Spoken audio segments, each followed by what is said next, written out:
personnes qui nous accueillent ce soir. Alors j'aimerais remercier Madame Aziza et son mari Jonathan. Qu'Akadosh Baruch Hu vous envoie une grande bénédiction.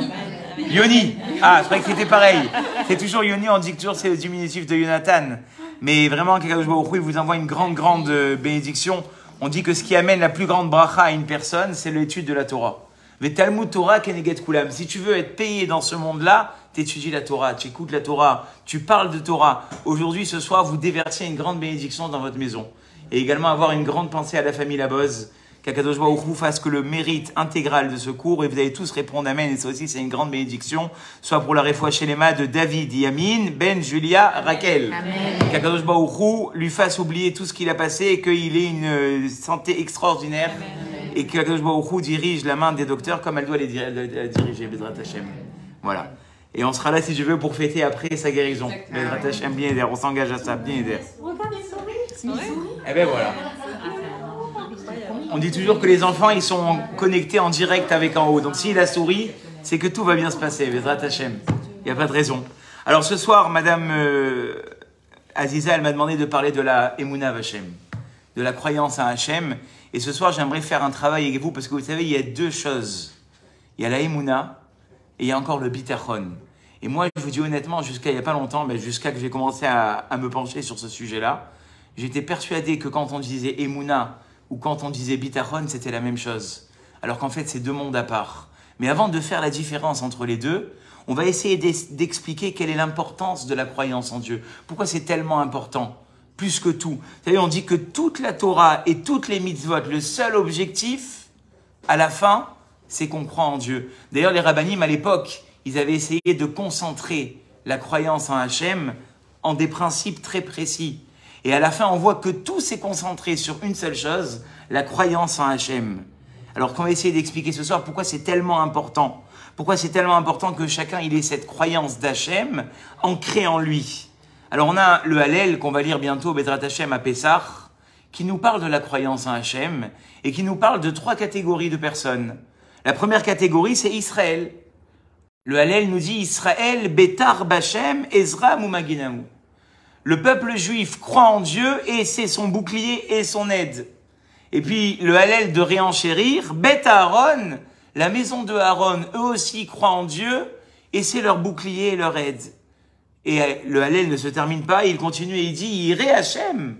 Et ceux qui croient en Dieu, eux aussi, c'est leur bouclier et leur aide. Comme si le Hallel nous disait qu'ici, il y a trois sortes de personnes.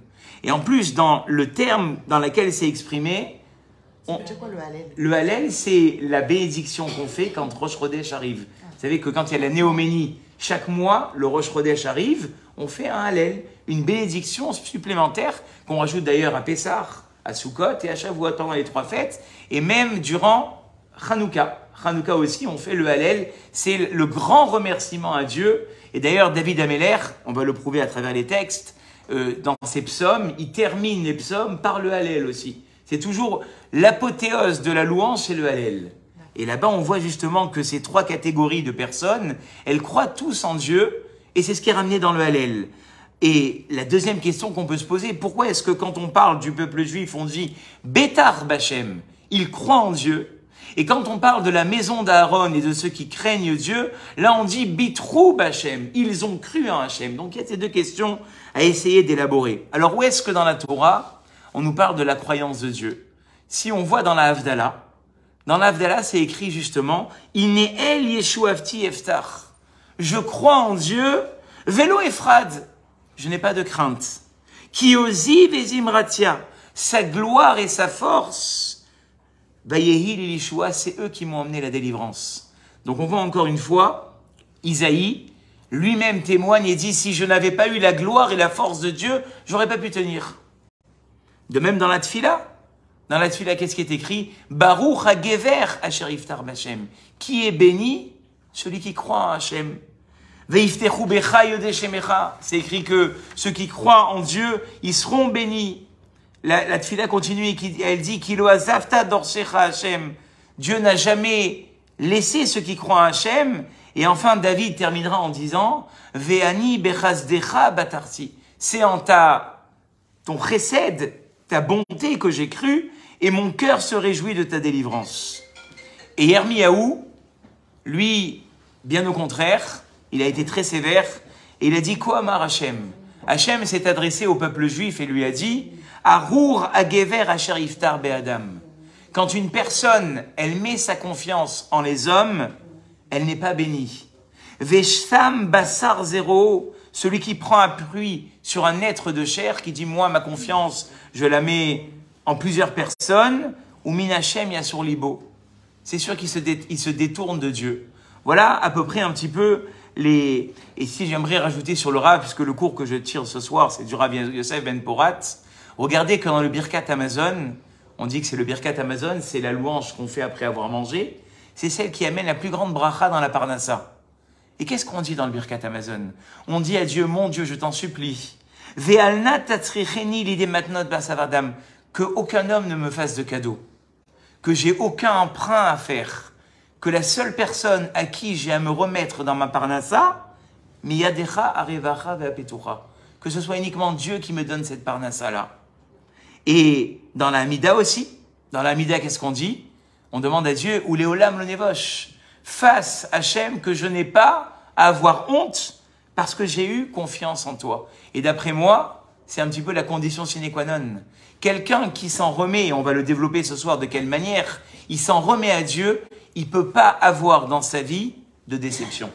C'est un peu la condition sine qua non. Quelqu'un qui va s'en remettre à plein de choses sauf à Dieu, il risque d'être déçu dans sa vie.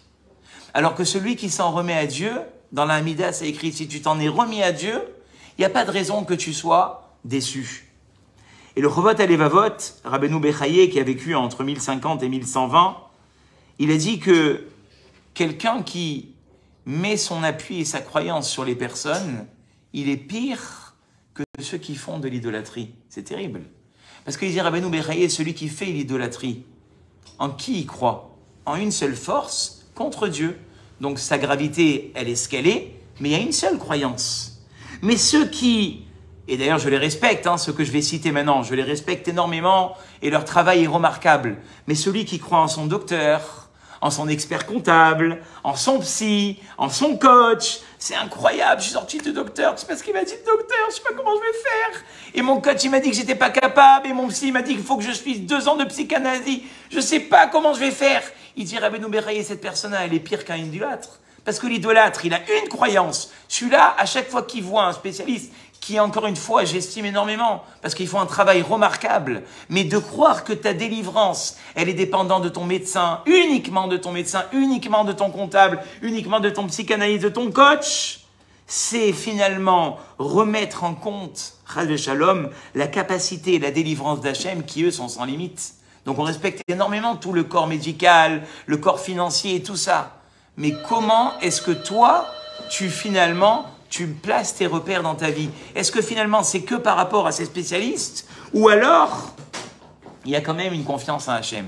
Et la vérité, il faut être honnête, on n'a pas tous la même niveau de confiance en Hachem. Vous savez, une fois, il y a un Rav, il a dit à ses élèves, je vais vous montrer ce que c'est un grand Mahamin, un grand croyant. Et il a amené ses élèves, il leur a dit venez, et le Rav il a amené ses élèves, d'ailleurs ils ne comprenaient pas ce qu'ils faisaient là-bas, dans une taverne, dans un endroit où on boit du vin. Et il a dit, vous voyez, cette personne-là qui est en train de vendre du vin, c'est un grand croyant en Dieu. Et vous allez voir pourquoi. Et donc ils s'assoivent là-bas, ils apprécient un petit peu la scène, et ils voient qu'à un moment donné, il y a une personne qui vient, et qui tape une première fois sur la table et qui s'en va. 2 minutes plus tard, de nouveau cette personne, elle vient, elle retape sur la table. 1 heure plus tard, elle rentre et elle tape. Alors eux, ils veulent comprendre ce qui se passe. Ils vont voir le vendeur qui était dans la taverne et ils disent, c'est qui ce monsieur qui rentre depuis tout à l'heure? Il dit, ce monsieur-là, il vient vérifier si j'ai payé mes impôts. Et il est en train de m'indiquer en frappant sur la table que le temps est en train de se terminer. Et si à la fin de la journée, j'ai pas trouvé l'argent pour pouvoir payer mon loyer du mois, mes impôts du mois, la taverne, je la rends. Il dit, mais t'as pas peur? Je dis, non, Dieu pourvoira. Mais tu sais comment le payer? T'as préparé une enveloppe? Non, Dieu pourvoira. Et le gars, il continue à taper. Et petit à petit, la journée continue. Et on voit que la personne reste avec une sérénité exceptionnelle. À la fin de la journée, il prend son manteau. Ils disent, ah, maintenant, t'as trouvé comment payer? Il dit, non, je vais vers le centre des impôts et Dieu pourvoira. Mais tu as quelque chose entre les mains. Les pièces d'or, tu les as? Non, je les ai pas, mais Dieu pourvoira. Et à ce moment-là, on le voit s'éloigner. Et quelques mètres plus tard, il y a une charrette qui s'arrête à côté. Il voit que il y a une discussion qui s'opère entre le maître de la taverne et cette personne qui est sur la charrette. La charrette repart, puis elle fait demi-tour, elle revient. Et là, on voit le monsieur de la charrette transmettre une bourse d'argent. Et le monsieur, il va pour payer. Et à son retour, il dit, on n'a pas trop compris ce que tu as manigancé là sur le chemin. Avec ce monsieur-là qui est parti payer ses impôts. Il dit, ben, je vais vous expliquer. Moi, ce monsieur-là, je sais que son vin, il est très bon. Donc, je suis venu pour lui proposer une somme en avance pour acheter son vin. Sauf que la somme que je lui ai proposée, elle ne lui a pas convenu. Mais ils ont dit, mais c'est pas possible, ce monsieur, il avait besoin d'argent. Comment il a pu hésiter une seconde? Il m'a dit qu'il avait une seule confiance, c'était celle en Dieu. Et puis ça a continué, et à ce moment-là, il est revenu, je suis revenu vers lui et je lui ai dit, peut-être que finalement, je peux vous donner un petit peu plus. Et quand la somme exacte qu'il voulait, j'ai accepté de lui donner, il a été prêt à conclure. Donc on voit que cette personne-là, jusqu'à la dernière minute de son problème, jusqu'au moment où finalement elle avait l'impression qu'elle n'allait pas avoir les moyens de régler sa dette, elle est restée avec cette émouna-là. Et chez chacun, il faut dire que cette croyance en Dieu, et ce bitachon qu'on va expliquer ce soir, il est tout à fait différent. Et chaque jour de notre vie, Dieu il nous fait vivre des événements où on a un nouveau challenge de croire en Dieu, et peut-être même des fois d'en douter. Et là, Dieu, il va voir chaque jour, comme un élève qui passe des examens, est-ce que ta émouna, elle est limitée à une certaine croyance, à certaines attentes, à certaines réponses, et que quand tu n'as pas ces réponses, quand tu n'as pas eu ce que Dieu devait t'amener, comment tu réagis? Et le Rambam, dans son introduction, c'est là où il nous interpelle. Il dit, vous pouvez avoir quelqu'un qui a une grande émouna, mais il n'a pas de bitachon. Il croit en Dieu, mais il n'a pas cet attachement à Dieu. Et quelqu'un qui a un attachement à Dieu, lui, c'est obligé qu'il y croit. Alors vous allez me dire, mais c'est quoi la différence? Emouna, bitachon. Alors le Rambam nous explique sa théorie par une image. Il dit, regardez, est-ce qu'on peut croire qu'un fruit n'a pas d'arbre? Ça n'existe pas. Un fruit, ça a des arbres. Mais est-ce qu'on peut croire qu'un arbre n'a pas de fruits? Oui, ça existe. Ça veut dire que quand un fruit est né, c'est qu'il y a un arbre. Mais quand un arbre pousse, c'est pas forcément qu'il a des fruits. Eh bien, la émouna, c'est exactement la même chose. C'est l'arbre et les fruits. Vous pouvez avoir des gens qui, toute la journée, vous rabâchent les oreilles, Bezrat Hashem, Hashem Ishmor, Imitse Hashem, ils croient en Dieu. Ils savent que Dieu, il existe. Mais le jour où, malheureusement, ils sont éprouvés, ils sont dans l'attente, ils sont dans le stress de la réalisation, dans l'espérance de la guérison, est-ce que Hachem a encore la même place? C'est pas dit. Ça veut dire qu'en fait, la Emouna, c'est croire en Dieu. Le bitachon, c'est y croire, même quand je suis dans le doute, qu'Hachem va réaliser ce que j'attends de lui. Ça, c'est la différence. C'est-à-dire qu'on a des gens qui sont minimes, mais malheureusement, quand arrive le moment où ils doivent y croire, c'est plus difficile. Donc en fait, le bitachon, c'est quoi? C'est la confrontation. Il est là, le tzaddik. C'est la confrontation entre mes sentiments et l'appréciation de la situation que je suis en train de vivre et ma croyance en Hachem. Et voilà pourquoi est-ce que Habakkuk, qu'est-ce qu'il a dit? Il a dit, tzaddik, be'emunato yichye. Le tzaddik, lui, il vit avec cette émouna. C'est pas simplement de la théorie, c'est également de la croyance. Alors elle est où la faiblesse? Très souvent, on a une faiblesse dans notre croyance. De quoi est-ce qu'elle vient? Alors le Rav Yechiel Levinstein, il a dit, je t'ai réveillé avec mon cours, hein. Le Rav Yechiel Levinstein, il a dit, le Mashgiach de Mir, que le travail essentiel de notre génération, dans laquelle on vit maintenant, c'est la croyance en Dieu, plus que tous les autres domaines. Et quand le Rav Yechiel Levinstein parlait de la croyance en Dieu, il disait qu'il parlait pour lui-même. Lui-même, il avait des fois des doutes, à savoir, est-ce que Dieu, il est dans l'attente qu'il avait? Et ça, c'était son travail. Et regardez que le Rav, quand il parlait là-bas, c'était un public averti. C'était à des gens qui étaient érudits en Torah. Et le Rav Eretkiel Einstein leur disait, même érudit en Torah, il vous faut encore travailler votre émouna. J'ai parlé une fois à quelqu'un qui vendait des livres justement sur la croyance. Et il m'a dit, tu peux pas t'imaginer que une grande partie de mes livres, à qui je les vends, à des gens qui sont entièrement engagés dans la Torah. Ça veut dire qu'on peut être engagé dans la Torah, mais on peut encore avoir des difficultés à croire en Hachem. On peut avoir du mal à croire en Hachem. Et pour entretenir cette croyance, on doit chaque jour, et ça c'est important de le dire, lire, écouter, s'intéresser, et que par l'intermédiaire de ce bitachon, de cette croyance, notre qualité de vie, elle va changer. Parce que très souvent, malheureusement, les événements de la vie, on a du mal à les apprécier. Les événements de la vie, ils font que notre bitachon, notre croyance en Dieu, elle est mise à l'épreuve. Et on acquiert une quiétude quand quelqu'un il s'en remet à Dieu. Regardez par exemple, David Améler, il a dit dans les psaumes, Ashler al Hashem yehavra, ve'u yechalkelecha. On doit avoir des fois cette inconscience et cette confiance en Dieu en disant à Hachem, j'ai des soucis dans ma vie, mais moi ce que je vais faire, je vais me remettre à Hachem. Cette inconscience des fois, c'est le début de la Emouna. De se dire que des fois les événements me dépassent, je peux pas avoir tout entre les mains, mais je vais m'en remettre à Hachem parce que je sais qu'Hachem, il peut être mon libérateur. Eh bien, ça donne une toute autre qualité de vie. Prenez quelqu'un qui est croyant en Dieu, mais vous le voyez dans une sérénité mais énorme. Cette personne-là, elle n'a aucun problème. Mais tu ne stresses pas. Mais tu n'es pas angoissé, non. Hachem pourvoira. Alors que celui qui n'est pas Mahamine, les Lexomil, les Mélasommeil, les Doliprane, les consultations, les nuits blanches. Pourquoi ? Parce qu'il lui manque de la Emouna. Cette Emouna, et c'est ça que c'est écrit, Bitrou Bachem Adéad. Quelqu'un qui croit en Hachem, il n'y a pas de limite à sa quiétude. Alors comment ? On va essayer d'expliquer un petit peu comment le mécanisme du bitachon y marche. Le Rav Yosef Ben Porat, il dit que croire en Dieu, c'est quelque chose qui est dans le cerveau. Mais s'en remettre à Dieu, ça dépend du cœur. Ça veut dire que dans la théorie, je sais que Dieu existe, mais dans la pratique, dans la vie de tous les jours, dans mes épreuves de chaque instant, ça c'est dans mon cœur. Et si j'ai pas rentré cette confiance en Hachem dans mon cœur, je vais avoir du mal. On peut donc avoir quelqu'un qui toute la journée, comme je vous disais tout à l'heure, il va dire Baruch Hashem, Be'ezrat Hashem, Hashem Atzilenu, il va allumer les bougies, mais qui sur le terrain de la vie, cet enthousiasme il suit pas. La même confiance qu'il avait orale, d'accord, c'est pas finalement le bitachon avec lequel il va traverser les problèmes de la vie.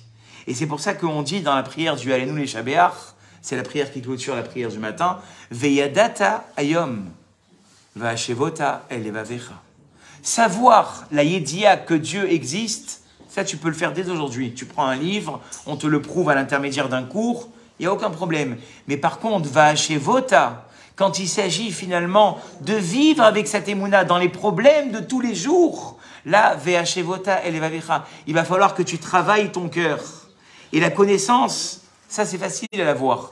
Mais la mise en pratique, c'est beaucoup plus difficile. Et quand une personne, elle arrive à ce niveau de vie, de vivre chaque instant de sa vie en se disant, même si je ne sais pas de quoi est fait le lendemain, je m'en remets à Dieu, alors on a une quiétude qui est énorme. Mais il faut se remettre à Dieu. Il faut se donner la capacité de dire des fois, il y a des choses que je ne comprends pas, mais je vais les comprendre. Vous savez, il y a une histoire, on raconte qu'une fois, un jeune homme, durant les années 30, 20, 30, il est né avec, que Dieu nous en préserve, une tare. Il avait eu la mauvaise idée de vouloir aider son père qui était dans une boulangerie, et que Dieu nous en préserve. Il avait passé sa main dans la lamineuse. Et à l'époque, comme la médecine n'était pas encore au point, ils lui ont fait une greffe à partir de la jambe. Et ce qui fait que, quand il a grandi avec cette greffe dans sa main, sauf votre respect, il avait des poils. Et donc quand il était à l'école, il avait toujours la honte de lever sa main. Quand il jouait avec ses enfants, avec ses amis, il avait honte parce que il y avait des poils. Chaque période, on devait lui enlever ses poils. Il vivait mal, il comprenait pas. Et tous les jours, il s'adressait à Dieu. Il comprenait pas pourquoi Dieu lui avait fait ça. Et cette terrible époque de la Shoah est arrivée et toute sa famille a été déportée. Parmi parmi sa famille, ses parents, ses frères et sœurs, et que Dieu nous en préserve. Il est resté lui et sa sœur. Et il s'est juré toute sa vie qu'il allait garder un œil sur sa sœur, protecteur, comme jamais. Il a dit, ma sœur, on se séparera jamais, jamais. Et que Dieu nous en préserve. Il marchait même, les Allemands, ils l'ont déporté. Et ils ont voulu séparer lui de sa sœur. Le jour de la séparation, il a hurlé contre les SS. Il s'est attrapé aux gens. Il ne voulait pas les lâcher. Laissez-moi ma sœur, laissez-moi ma sœur. Et il ne voulait pas lui rendre sa sœur. Et le SS qui était là-bas, il a dit, écoute-moi bien, mon garçon. Le jour où dans ta main, il y a des poils qui pousseront, je te rendrai ta sœur. Le gamin, qu'est-ce qu'il a fait? Il a levé la main. Il a dit, ils sont là. L'autre, il croyait que c'était un démon. Il a pris sa sœur, il a dit, prends ta sœur et va-t'en d'ici. Et c'est comme ça que sa sœur a été sauvée. Ce garçon-là, quand ça lui est arrivé, l'histoire dans la main, il ne s'imaginait pas que Dieu il avait préparé déjà la délivrance. Ça veut dire que des fois, dans notre vie de tous les jours, on vit des choses. Mais est-ce qu'on a encore la émouna de se projeter dans cette confiance? Et voilà pourquoi David Amelech a dit « Kos Yeshuot Esa uveshem Hashem Ekra » Quand Dieu, tu m'envoies des délivrances, je sais t'appeler. Tsara veyagon emtsa. Et quand tu m'envoies des choses, des souffrances, je sais aussi reconnaître que c'est pour mon bien. Ça, c'était la qualité de David Amelech.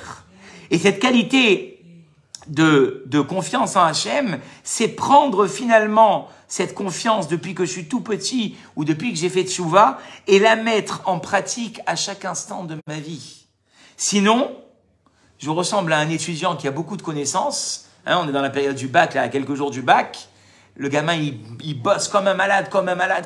Il bosse pendant des mois et des mois. Le jour de l'examen arrive, il dit, je suis pas prêt, j'y vais pas. Mais ça fait des mois que tu bosses. Ça fait des mois que tout le monde te félicite de tes connaissances. Et le jour de l'examen, tu y vas pas. C'est ça, ne pas avoir la émouna. La croyance en Dieu, tu crois en Dieu, tu appelles Dieu, tu pries Dieu. Et le jour où on te met à l'épreuve, tu dis non, j'y arriverai pas, je suis perdu, je vois pas le bout du chemin. Mais c'est toi toute la journée qui appelle Dieu, qui prie Dieu. Et quand vient le moment finalement d'être soutenu par ta croyance, tu y crois plus. Ça ressemble à cet étudiant finalement. Et d'ailleurs, le roi David, on dit qu'il était Regel Arevi Bamerkava. On ne sait pas trop ce que ça veut dire, mais on sait que sa place, elle est très, très, très, très élevée. Qu'est-ce qui a fait qu'elle était très élevée? Parce que toute sa vie, il dit dans les psaumes, Va'ani bechazdecha batarti. Je vis à chaque instant de ma vie une croyance complète en Hachem. J'ai aucun doute sur ça. Et c'est ça le bitachon. Je vais vous dire, c'est quoi le bitachon? Le bitachon, c'est s'imaginer que Dieu, il va déjà me délivrer. Et ça, c'est énorme. L'importance de la vision. Vous savez, il n'y a pas longtemps, j'ai expliqué ça à ma fille et je lui ai montré un cas d'école. Tu sais que ma fille, quand tu attends quelque chose de Dieu, tu dois être capable de t'imager que Dieu, il t'a déjà délivré. Et je lui ai dit, regarde, on va faire une expérience. On était dans un endroit, dans un quartier près à Nice, où c'est très difficile à se garer. Et je lui ai dit, tu vois la rue, ma chérie, on va arriver dans la rue, sur la droite, là où il y a les places, la première, elle sera libre. Je lui ai dit, mais non, mais tu rigoles ou quoi? Il est 20h30. D'ailleurs, je l'ai répété ça devant ma femme, elle m'a dit, oui, je me rappelle. J'ai dit, tu vas voir, il est 20h30, mais tu vas pas à 20h30, mais même pas en rêve. On va galérer. Je lui ai dit, regarde bien, on va rentrer dans la rue. La première place sur la droite, elle sera libre. Croyez-le ou pas, on est rentré dans la rue. La première place sur la droite, elle était libre. C'est ça, visualiser sa croyance. Parce qu'on peut croire en Dieu, mais dans ta tête, c'est noir. Et tu dis à ces gens, mais visualise que Dieu, il va te libérer dans n'importe quel domaine. Mais non, mais non, mais non. C'est toi qui es en train d'éteindre ta délivrance. Si tu étais capable de visualiser, j'ai pas dit d'être inconscient. Attention, il y a une grande différence. Il y a des gens qui croient que s'en remettre à Dieu, c'est être inconscient. Rester inactif et dire, mon Dieu pourvoira. Non, c'est pas possible. Si un gars, il croit que en marchant sur le bord du mur, il va pas tomber, il va tomber. Parce qu'il est inconscient. On t'a pas dit ça. Mais on t'a dit que quand tu as déjà pris tout ce qui était entre tes mains, là, tu n'as plus à t'angoisser. Et regardez, la preuve que ramène ici le Rav, elle est exceptionnelle. Le Rav, il dit, regardez, le peuple juif, il doit sortir d'Égypte, hein, c'est bientôt Pessah dans quelques temps. Et ils arrivent devant la mer. Et là-bas, c'est écrit que Dieu, il avait un doute. Est-ce qu'il devait ouvrir la mer devant le peuple juif ou les noyer avec les Égyptiens? Alors le Rav Yosef Ben Porat, il dit, je comprends pas. Et ça, c'est très fort. Il dit, le Rav Yosef Ben Porat, pourquoi ce doute Dieu l'a eu uniquement quand le peuple juif était devant la mer fermée? Ce doute-là, il aurait pu l'avoir le soir où Dieu a tué les premiers-nés. Pourquoi ce doute, il est uniquement au moment de l'ouverture de la mer et pas le soir de la sortie d'Égypte? Vous savez ce qu'il dit le Rav? Il dit quelque chose d'exceptionnel. Il dit le soir, quand ils se sont préparés à sortir, dans quel état d'esprit ils étaient? Ils avaient déjà la ceinture à la taille, ils avaient le bâton dans la main, les chaussures aux pieds, et ils se sont dit, on va sortir. Ils ont visualisé leur sortie. Alors que quand ils sont devant la mer, qu'est-ce qui se passe? Ils disent à Moshe, Ami Beli, En Kevarim, les Kartanou, Lamoud, Bamidbar. Il n'y avait pas des tombeaux en Égypte pour on va tous mourir. Il dit, le Rav, c'est ça la différence. Quand ils sortent d'Égypte, chacun d'entre eux visualisait déjà cette sortie, donc Dieu, il les délivre. Alors que quand ils sont devant la mer, ils visualisent pas la sortie. Ils sont en train de se dire, on va mourir. Il dit, le Rav Yosef Ben Porat, c'est ça la différence entre quelqu'un qui croit et quelqu'un qui ne croit pas. Celui qui croit, il se voit déjà libéré par Dieu. Celui qui n'y croit pas, il se fait un schéma noir, mais noir, mais noir. C'est comme quelqu'un, je donne toujours cet exemple, il a un verre d'eau en main, et il dit, le verre d'eau, il va tomber, il va tomber, il va tomber, il tombe le verre. Alors que celui qui a confiance et qui se dit, le verre, il restera stable jusqu'à que j'arrive là où je veux arriver, le verre, il tombe pas. Ça s'appelle visualiser sa délivrance. Et ça, j'aimerais que ce soir, on travaille cette émouna. Parce que très souvent, on croit en Dieu, mais quand on a des petits problèmes, des grands problèmes, ou toutes les choses dans notre vie, où on a un grand point d'interrogation, notre visualisation, elle est trop mauvaise. Et le peuple juif, qu'est-ce qu'il nous a montré ici? Que quelqu'un qui a une visualisation beaucoup plus correcte, alors à ce moment-là, ça se passe comme il a pensé que ça allait se passer. Et ça, on le voit dans plusieurs niveaux. Dans la guérison, puisque ce soir, c'est notre sujet. Il y a un verset qui dit... Dieu te dit, Va'asiroti machala mikirbecha. Je peux te guérir. Pourquoi? Ki ani Hashem rofecha. Car je suis Hashem, celui qui peut te guérir. Vous savez ce qu'il dit le Rav Yosef Ben Porat? De quoi elle dépend la guérison? De la fin du verset. Quand que Dieu nous en préserve, quelqu'un, il est malade, ce qu'il faut l'apprendre à faire, et moi j'essaie de le dire à des gens des fois malheureusement, qui sont dans des impasses. Je leur dis, apprenez à visualiser votre guérison. Voyez-vous déjà en dehors de l'hôpital. Voyez-vous autour d'une table avec des amis. Et ça, exactement, tu as raison. Et ça va t'amener la réfoua. Vous savez, j'ai parlé avec un docteur. Aujourd'hui, les docteurs, ils sont d'accord que dans un traitement, tenez-vous bien, ça va être impressionnant, 30% du traitement, ça dépend de la croyance et de la projection du malade. 30%. Pourquoi 30%? Parce qu'ils n'ont pas la Emouna. Nous qui avons la Emouna, 30 plus 20, ça fait combien? 50%. Si tu crois en ton traitement, parce qu'on a dit on respecte beaucoup la médecine, si tu crois en Hachem, les 50% ils sont déjà faits. Et ça on l'a vu, Rabotaï. Combien de fois on a vu des gens, j'ai en tête une personne et je citerai son nom parce que c'est tellement magnifique, dans les années 2000, quand on était encore jeune, un monsieur à Marseille, ici même, et si vous voulez, je vous donnerai son numéro de téléphone qui vous raconte lui-même que Dieu nous en préserve, il est passé sous un camion. Les docteurs, en vélo, il est passé sous un camion. Les docteurs, ils ont dit, ce monsieur-là, c'est terminé. Il est rentré à l'hôpital, il a dit, on n'a aucune espérance. Le premier jour, déjà, il s'est assis sur son lit. Ils ont dit, monsieur, mais restez, il faut que les machines, elles tiennent sur vous. Il a dit, non, je me mets assis. La semaine d'après, il a commencé à mettre ses pieds par terre. On dit, monsieur, mais vous ne savez pas dans quel état vous êtes. J'en ai rien à faire avec les machines, avec l'état que je suis. Je vais marcher dans le couloir. Un mois plus tard, il était debout. Et les gens, ils ont dit, c'est un miracle. Mais c'était quoi son miracle à ce monsieur-là? C'est que là où les gens pensaient que c'était inespéré, lui, il visualisait depuis le premier jour où on l'a mis dans le lit qu'il allait s'en sortir. Ça, c'est la Emouna. La Emouna, et ça, c'est pareil dans tout, Rabotaï. David Améler, par rapport à la sécurité, vous savez, on vit des moments très difficiles en Israël en ce moment. Et on se demande comment on va les traverser. David Améler, quand il vivait des guerres, qu'est-ce qu'il disait? Kilo bekashti eftar. Je ne crois pas ni en mon arc, ni en mon épée. Kioshatanu mitzarenu. C'est toi qui vas me faire triompher. J'y crois pas à tout ça. Bien évidemment, comme on l'a dit tout à l'heure, l'armée, on la respecte et on la bénit. Et on bénit les forces de police et les forces de sécurité chaque Shabbat. Et on demande à Dieu qu'il les protège parce qu'ils font un travail exceptionnel. Mais avec tout ça, il faut une croyance en Dieu. Si dans ce combat, dans tous les doutes de notre vie, il n'y a pas cette croyance en Dieu, on passe à côté de quelque chose qui finalement est essentiel. Et pour la Parnassa, c'est la même chose. La Parnassa, qu'est-ce qu'elle nous dit? David Amélia, qu'est-ce qu'il a dit? Ve'asafta deganecha ve'tiroshcha ve'itzarecha, dans le schéma, c'est écrit, tu vas devoir travailler. Mais dans quel objectif tu travailles? Est-ce que tu es conscient que finalement ta Parnassa de tous les jours, elle dépend de ta émouna que tu as en Hachem?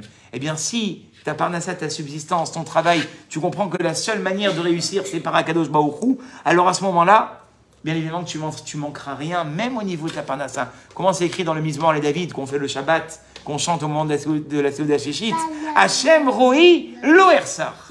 Si j'ai compris que tout dépendait d'Hachem, je ne manquerai jamais de rien.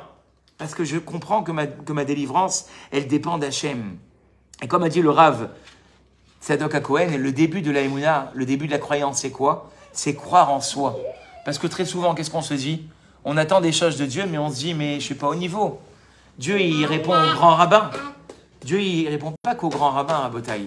Dieu, il répond à toute personne qui se retourne vers lui. Et je vous ai donné la preuve tout à l'heure. Le peuple juif, quand il sort d'Égypte, c'est des idolâtres. Et Dieu, il dit, je ne sais pas qui sauver, je ne sais pas qui garder. Est-ce qu'il les a fait sortir d'Égypte? Oui, il les a fait sortir d'Égypte. Est-ce qu'il leur a ouvert la mer? Oui, il leur a ouvert la mer. Pourtant, c'était des idolâtres. Quel mérite ils ont eu? Ils ont eu le mérite de la croyance en Dieu.